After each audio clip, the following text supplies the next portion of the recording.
Fala galera, como é que vocês estão? Professor Evanildo aqui e dessa vez nós vamos trabalhar um pouco da Lei 13.022 de 2014, que basicamente de fato é o Estatuto Geral das Guardas Municipais. Para você que vai fazer o concurso da Guarda Municipal aí da sua cidade, da cidade vizinha, da sua região aí, cai basicamente em tudo que é concurso para a Guarda Municipal. Mas vamos lá, nós sabemos que tudo que é lei, tudo que for regulamentar alguma coisa no território brasileiro, tem por base a Constituição Federal, não é isso? E nós vimos que quando estudamos lá no artigo 144 da Constituição Federal, nós vimos que a Constituição reserva uma parte para autorizar os municípios a criarem guardas municipais para os fins de proteção dos bens públicos, dos patrimônios públicos, beleza? E na nossa referida lei, nós temos a base constitucional, que basicamente, a nossa base constitucional, ela está no artigo 144, no qual a nossa lei, no artigo 1º, ela vai estabelecer as normas gerais das guardas municipais, que diz o seguinte, que elas são instituições civis, uniformizadas e armadas nos termos da lei. Isso aqui nós vamos ver posteriormente, beleza? Com as devidas funções, a função de proteção municipal, que basicamente confirma o que a Constituição Federal ela traz de atribuição e autoriza o município a colocar essas prerrogativas para sua guarda municipal, beleza? Tranquilo. Só que a nossa lei, a Lei 13.022 de 2014, ela traz alguns princípios, os princípios que nortearão a atividade das guardas municipais, que são eles: a proteção dos direitos fundamentais, a proteção da liberdade. Você vai ver isso lá no artigo 3º, e inclusive no artigo 3º diz que são princípios mínimos. Quando ela fala que são princípios mínimos, nós podemos dizer que os princípios estabelecidos no artigo 3º é um rol exemplificativo. Aí nós temos como princípio a proteção dos direitos fundamentais, a preservação da liberdade, você vê aqui, ó, o patrulhamento preventivo, o compromisso com a evolução da sociedade e também o uso progressivo da força, que basicamente é adequar a força utilizada dependendo da situação fática, beleza? O uso progressivo da força é adequar a força do patrulhamento, adequar a força da ação de acordo com aquilo que está acontecendo no momento, tranquilo? Beleza. Esses são os nossos princípios. Quando a gente passa para a parte das competências, que é aquilo que nós vamos ver no artigo 4º e artigo 5º, a nossa lei ela vai falar que as guardas municipais elas têm dois tipos de competências. Nós vamos ver que nós temos as competências gerais, que a nossa lei fala que as competências gerais, essas guardas, terão essa competência de proteger os bens, os serviços, os logradouros e as instalações públicas. Que basicamente é o que nós vemos nos princípios, né? É o que nós vemos nos princípios. E também, além das competências gerais, nós temos algumas competências específicas que cabe a você lê-las, beleza? Mas eu gostaria de destacar duas. A primeira, a colaboração, você vai ver no inciso 4. Colaboração com o quê?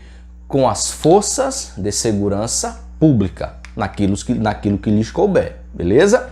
Quais são as forças de segurança pública? Aquilo que vocês vão ver no artigo 144. As polícias militares, as polícias civis, a Polícia Rodoviária Federal, Polícia Ferroviária Federal, os corpos de bombeiros militares, beleza? A colaboração com elas. E também desempenhar funções de trânsito estabelecidas no CTB ou em forma de colaboração mediante convênio. Inclusive, existem concursos de guardas municipais que cobram o CTB. Então, você pode ver que a guarda municipal, mediante convênio do município, né, ela pode desempenhar algumas atividades de fiscalização de trânsito nos logradouros municipais, beleza? Nas ruas municipais. Vamos lá. Dentre outras competências específicas, nós vamos ver que por fazer esse patrulhamento preventivo, fazer uso progressivo da força e também por guardar os prédios, os bens públicos, por vezes a guarda irá se deparar com situações que farão com que alguém seja detido. Então essa pessoa tem que ser levada até o delegado de polícia, que tomará as medidas cabíveis. Vocês veem nas competências específicas. Beleza? Aqui vai o artigo 5º, inciso 1 até o inciso de número 18. Vamos passar um pouco agora para a parte de criação. As guardas municipais, elas são criadas no município mediante lei. A lei é quem criará, você vai ver no artigo 3º. E depois de criada essa lei, nós vamos ver que toda guarda ela tem um efetivo, assim como outras forças, ela tem um efetivo. Só que existe uma regrazinha para o efetivo. Vamos lá, você vai ver no artigo 7º, deixa eu colocar aqui. Até 50 mil habitantes, o efetivo será de 0,4% vezes o número de habitantes. Acima de 50 mil habitantes até 500 mil habitantes, o número efetivo será 0,3% o número de habitantes. Passou de 500 mil habitantes, o efetivo será o número de habitantes vezes 0,2%. Só que tem o seguinte, esse número não pode ser inferior a esse. Passando de 500 mil habitantes, não pode ser inferior a esse. E se posteriormente, após um censo do IBGE, Instituto Brasileiro de Geografia e Estatística, essa população diminuir, será diminuída o efetivo da Guarda Municipal? Não. O efetivo ele se mantém. Mesmo que posteriormente haja um novo censo em que seja confirmada a diminuição da população, o efetivo permanece intacto. Beleza? Tranquilo. Então vamos mais um pouco aqui para frente. Nós já vimos os princípios, as competências, a criação, o efetivo. Vamos passar um pouco agora para a parte dos requisitos. Os requisitos para a investidura. Ou seja, não é qualquer pessoa que pode entrar ou prestar um concurso público para a Guarda Municipal. Existem os requisitos que vocês vão ver no artigo 10º, que também é um rol exemplificativo, porque nós vamos ver que lei municipal poderá impor outros requisitos necessários para investidura no cargo. Mas nesse aqui nós vamos ver que apenas há o limite mínimo de idade, né, os 18 anos, estar quite com as obrigações militares, com as obrigações eleitorais, ter idoneidade moral, estar quite com a justiça eleitoral, com a justiça criminal. Só que é o seguinte, por ser um rol exemplificativo, existem outras leis de municípios específicos que determinam, além do que a Lei 13.022, ela estabelece outros requisitos, como por exemplo, a CNH, mínimo categoria B, altura, estatura 1,65 para homens, 1,62 para mulher, ou inverso. Enfim, existem municípios que eles colocam como requisito um curso específico de capacitação em segurança pública que pode ser oferecido pelo próprio município posterior ao concurso público, quando o candidato entra no curso de formação, beleza? Lembre-se, os requisitos para investidura é um rol exemplificativo, porque embora existam esses requisitos na Lei 13.022, lei municipal poderá estabelecer outros requisitos, beleza? A parte do controle. Quando nós vamos olhar no artigo 13, quando fala de controle, as guardas municipais, elas tanto podem ter o controle interno quanto o controle externo. O controle interno, nós temos a corregedoria e no externo nós temos a ouvidoria. Só que é o seguinte, deixa eu só ver. No controle interno e controle externo, vocês vão ver o que coloca o artigo 3º, artigo 13º.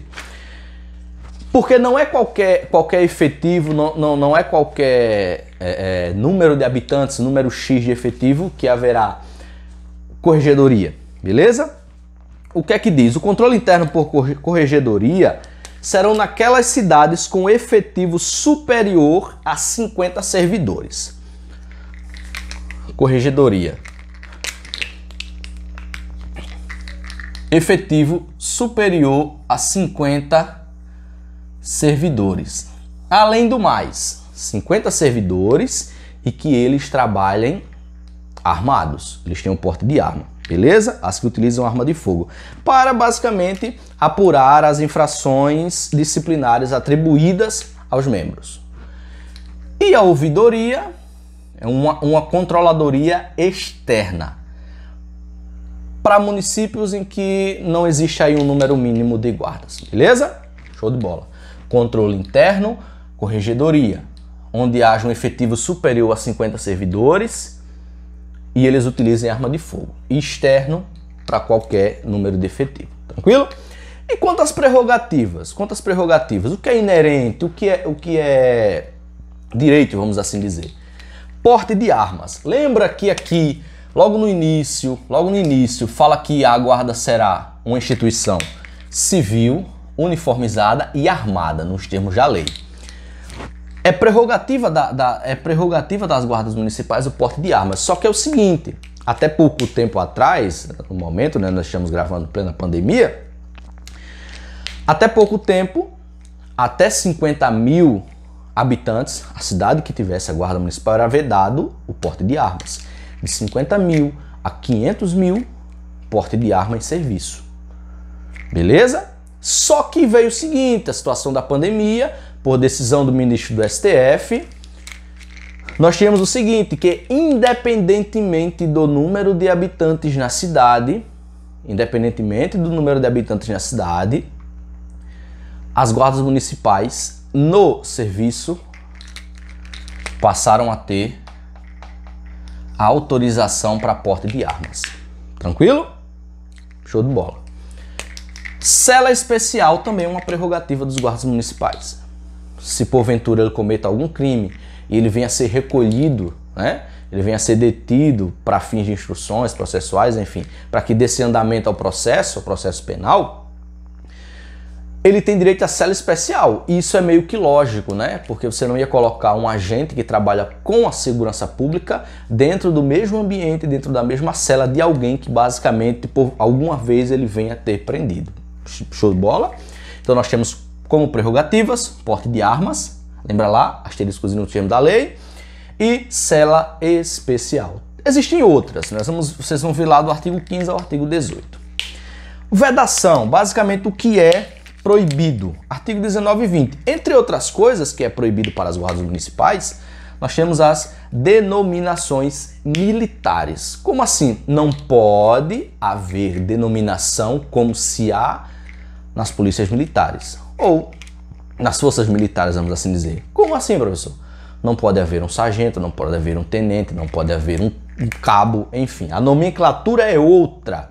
Além da nomenclatura, a hierarquia, o fardamento, até porque dentro dessa estrutura, dessa organização das guardas municipais, o município pode criar um órgão que sirva para a capacitação desses servidores. Só que a lei das guardas municipais vai dizer que não pode ser tal qual os militares, beleza? Não nesses termos, mas explica que não pode ser tal qual os militares.